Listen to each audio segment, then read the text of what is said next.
Bueno, vamos a hablar un poco sobre de las mitocondrias, los peroxisomas y los cloroplastos.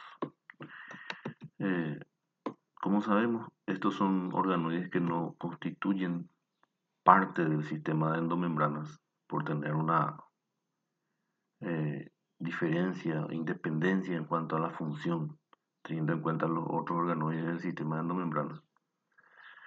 Entonces, eh, las mitocondrias, que son organoides de forma variable, no tienen una forma definida, especializado en la síntesis de energía, ATP, ¿verdad? Porque ahí se produce el metabolismo oxidativo. Se ubican generalmente en un lugar del citoplasma donde hay mayor necesidad de energía, ¿verdad? Se queda en un lugar. Pero tienen la capacidad de desplazarse de un lugar a otro, eh, también donde se necesita más energía. Sin embargo, algunas células como el espermatozoide, las células musculares y las grasas, eh, las mitocondrias son totalmente fijas. ¿Por qué? Porque la utilización, la necesidad de energía siempre es en el mismo lugar. La estructura de las mitocondrias tiene una doble bicapa lipídica, una membrana mitocondrial externa, una membrana mitocondrial interna, el espacio intermembranoso y la matriz mitocondrial. La membrana mitocondrial externa tiene unos canales, unos poros que se llaman porina, que dejan pasar las moléculas pequeñas desde el citosol al espacio intermembranoso. También tiene enzimas capaces de activar ácido graso para que pueda pasar hacia el interior de la mitocondria para la beta oxidación. La membrana mitocondrial interna tiene la cardiolipina, tiene las enzimas de la cadena respiratoria, ¿verdad? Y la matriz mitocondrial, que tiene ribosomas, tiene un ADN circular bicatenario parecido a las bacterias en la forma de su ADN. Tiene 13 tipos de ARN, porque las mitocondrias pueden sintetizar 13 de sus proteínas. El resto se producen en el citosol en ribosomas libres. Mira, la membrana mitocondrial externa, permeable a solutos, ¿verdad? Posee las porinas, las enzimas capaces de modificar los ácidos grasos. El espacio intermembranoso, su composición es muy parecido al citosol. ¿Por qué? Porque tiene la porina, entonces los iones y agua, eso se mantiene en un pasaje constante. En la membrana interna mitocondrial tiene la cardiolipina, que es un fosfolípido doble, eh, componente de la cadena respiratoria, transportadores, la ATP sintetasa, que es una proteína multimolecular que se encarga de la fosforilación oxidativa. Tiene las crestas mitocondriales, que son unas proyecciones hacia la matriz para aumentar la superficie de la membrana interna. Eh, Acá se ve, por ejemplo, la ATP sintetasa, que tiene dos porciones. Una porción F1, que tiene función ATPasa, esta es la parte donde se produce fosforilación oxidativa, es decir, la adición de fosfato al ADP para formar ATP. La porción F1. La porción F0 es la que le mantiene unida a la membrana mitocondrial interna.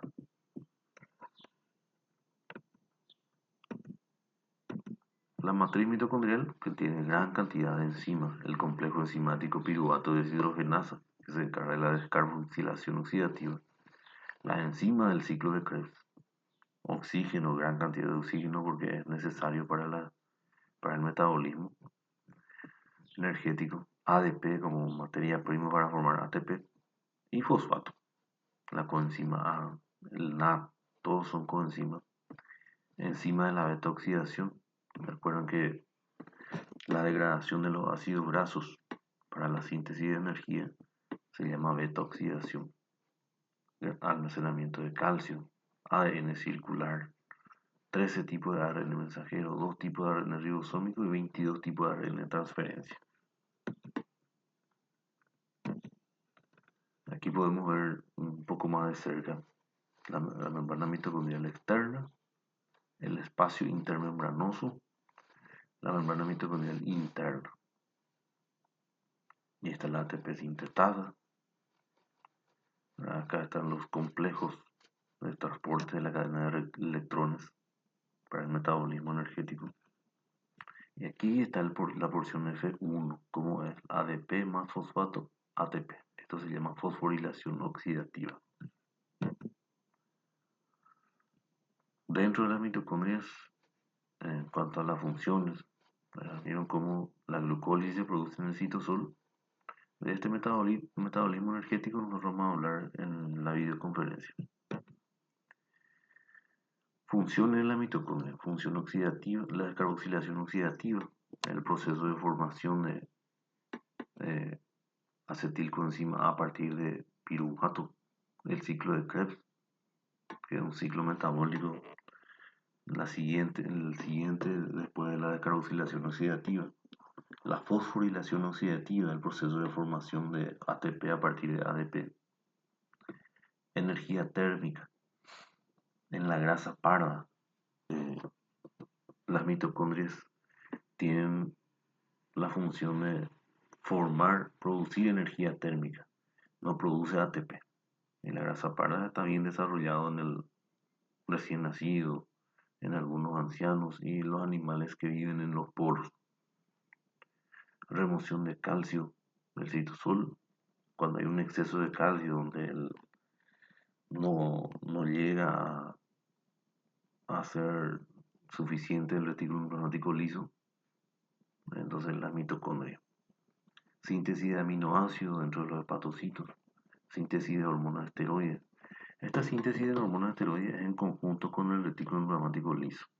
El liso forma el colesterol pasa a la membrana mitocondrial interna, donde se convierte en pregnenolona y después vuelve al retículo plasmático liso para convertirse en hormona esteroide, en la corteza suprarrenal, ovarios, testículos.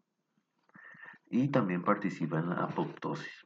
¿Por qué? Porque las mitocondrias liberan un grupo de proteínas denominadas caspasas, unas enzimas que se encargan de fragmentar los componentes citosólicos para llevar a cabo la muerte celular programada. La glucólisis que se produce entonces en el citosol, el resto. La glucólisis, que es el primer paso intracelular de la degradación de glucosa. Segundo paso, descarboxilación oxidativa. Tercer paso, ciclo de Krebs. Y cuarto paso, la fosforilación oxidativa. Todo esto se produce en las mitocondrias. Solo la glucólisis en el citosol. Las mitocondrias se reproducen por fisión binaria. Vieron cómo aumenta de tamaño, multiplica sus componentes y se divide en dos, parecido a las bacterias con su mecanismo de división, por fisión binaria.